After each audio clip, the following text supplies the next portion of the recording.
تو مجھے ابھی پتہ چلا اپنی ٹیم سے کہ آپ کی دادی کا انتقال ہوا. جی جی جی ایسے ہی. میں ہماری تعزیت قبول فرمائیے, اللہ ان کے درجات میں اعلیٰ اضافہ فرمائے. اللہ تعالیٰ ان بزرگوں کو جب تک ہمارے پاس رکھتا ہے تو ان کی شفقت کا اندازہ ہمیں نہیں ہوتا جتنا احساس ان کے جانے کے بعد ان کی کمی ان کی پیش آتی ہے. اللہ آپ کے لیے بہت آسانیاں فرمائے, بہت آسانیاں فرمائے. آمین ثم آمین یا رب العالمین. میں نے اپنے مہمانوں سے آج اب یہ بات یہاں سے شروع کی کہ ایسا کیوں ہے کہ مسلمانوں کا جو ضربت علی تک کا زمانہ ہے یہ بہت چند سال کا ہے, 10 سال, 3 سال, 2 سال. ان سالوں کے اندر اتنے کم سالوں میں ایسی کیا مشکل پیش آ گئی مسلمانوں کو, یا کیا کمی رہ گئی مسلمانوں میں کہ حضرت عمر خطاب کو دیکھیں تو شہادت ہے, حضرت عثمان کو دیکھیں تو شہادت ہے, حضرت علی کو دیکھیں تو آج ضربت کا دن ہے. ایسی کیا کمی ہے, یا یہ آپ کے خیال میں ایک ایوولوشنری پروسیس ہے, ایسا ہونا ہی تھا؟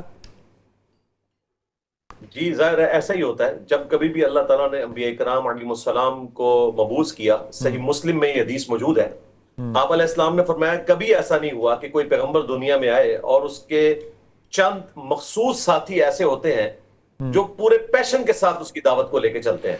پھر جب وہ لوگ اٹھا لیے جاتے ہیں تو پھر نااہل جانشین ان کے بیٹھتے ہیں, وہ کرتے ہیں جس کا حکم نہیں دیا گیا ہوتا, اور جن چیزوں کا حکم دیا گیا ہوتا ہے ان کی وہ مخالفت کرنا شروع کر دیتے ہیں. ایسے لوگوں سے جو زبان سے جہاد کرے وہ بھی مومن ہے, جو ہاتھ سے جہاد کرے وہ بھی مومن ہے, اور جو نچلے لیول پہ دل سے جہاد کرے وہ بھی مومن ہے. تو گریجولی ہمیشہ یہ فال آف امہ ہمیشہ سے ہوتا ہے, اللہ تعالیٰ نے دوام کسی کے لیے نہیں رکھا.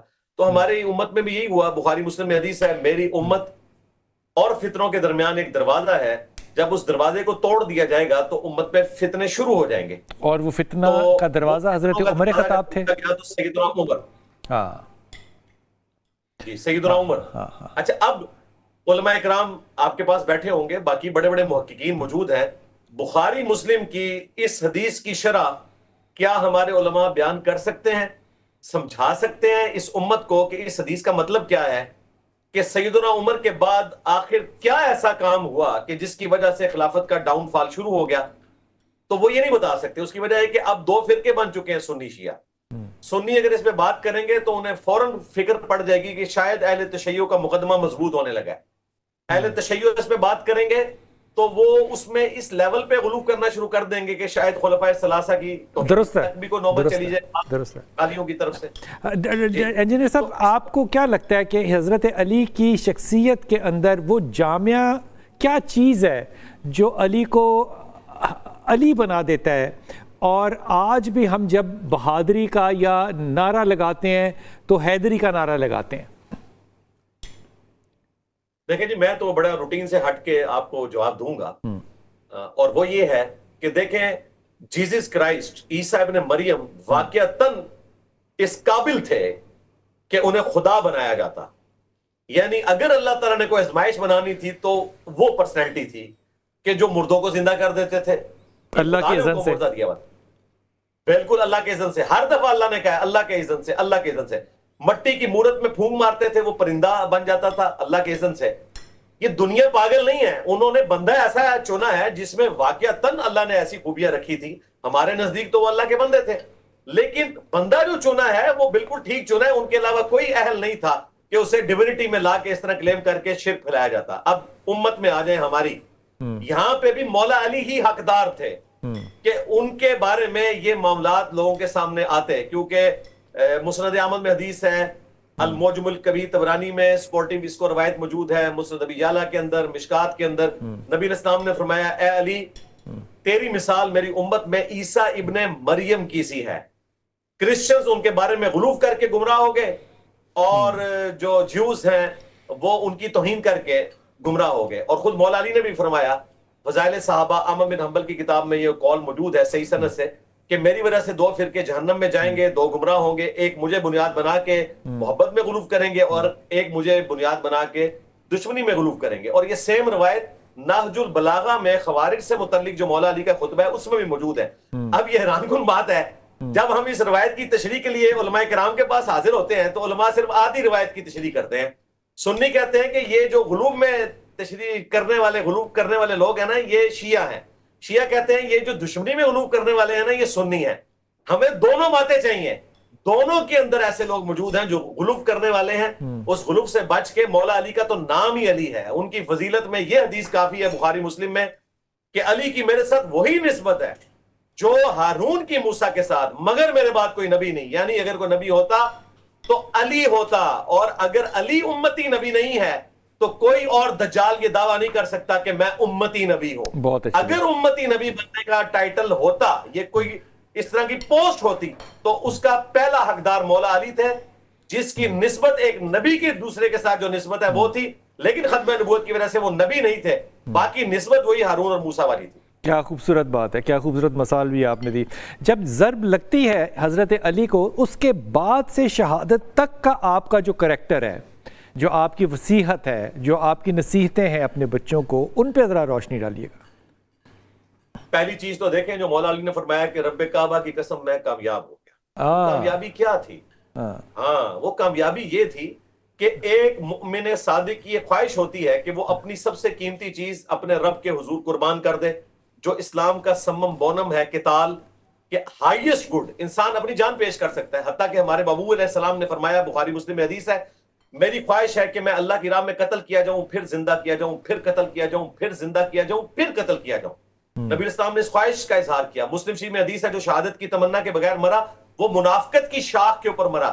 اور اگر کوئی شہادت تمنا کے ساتھ مرا, اپنے بستر مرگ پہ بھی وہ لکھا جائے گا شہید. صحیح مسلم کی حدیث ہے.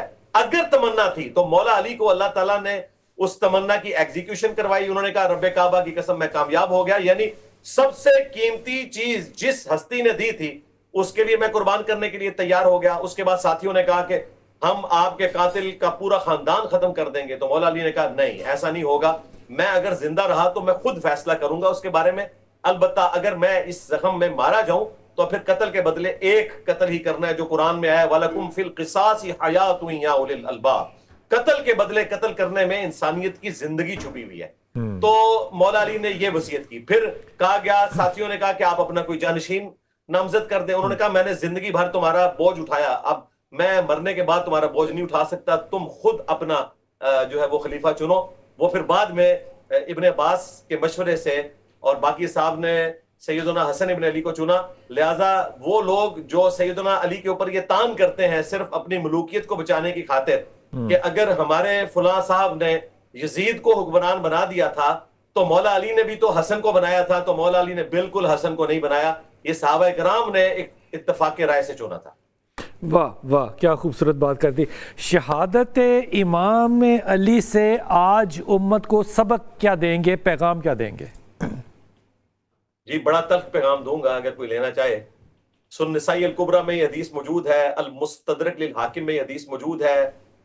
عمار ابن یاسر سے اور مولا علی سے نبی الاسلام نے فرمایا کہ میں تم دونوں کو دو کائنات کے بدبخت ترین لوگوں کے بارے میں نہ بتا دوں, یعنی تم تو بہترین لوگ ہو, تمہیں میں دو بدبختوں کے بارے میں بتاتا ہوں. ایک اگلی امتوں میں وہ شخص تھا جس نے قوم سمود کی اونٹنی کو قتل کیا اور اللہ کا عذاب آ گیا اس قوم کے اوپر. اور میری امت کا سب سے بڑا بدبخت وہ ہوگا جو اے علی تیرے سر کے خون سے تیری داڑھی کو رنگ دے گا. یعنی مولا علی اس امت میں اللہ کا معجزہ, اللہ کی اونٹنی کی مانند تھے. جیسے ہی امت نے ان کو قتل کیا تو اللہ تعالیٰ نے اس امت کے اوپر یہ تکلیف مسلط کر دی کہ خلافت راشدہ سے وہ محروم ہو گئے. تو اللہ کرے کہ ہم مولا علی کی قدر سیکھیں. انہوں نے اپنی جان دے دی خلافت مفتونہ کو خلافت راشدہ دوبارہ بنانے کے لیے, جسے سپائل کر دیا تھا سیدنا عثمان کے چند گورنروں نے. سیدنا عثمان انتہائی نیک نیت آدمی تھے, لیکن چند ان کے گورنروں نے پوری خلافت میں ان کے خلاف ایک محاذ کھڑا کیا, جس کی وجہ سے امت ان کے خلاف ہوئی اور ان کی بھی شہادت ہوئی. اور مولا علی نے اس خلافت کو دوبارہ ابو بکر عمر کی خلافت کے پیٹرن پہ لانے کے لیے اپنی جان دے دی. تو امت کو یہ سبق حاصل کرنا چاہیے. بہت شکریہ محمد علی. ہم آپ کی دادی کی وفات پہ تعزیت کرتے ہیں اور ہم آپ سے درخواست کرتے ہیں آپ اپنی دعاؤں میں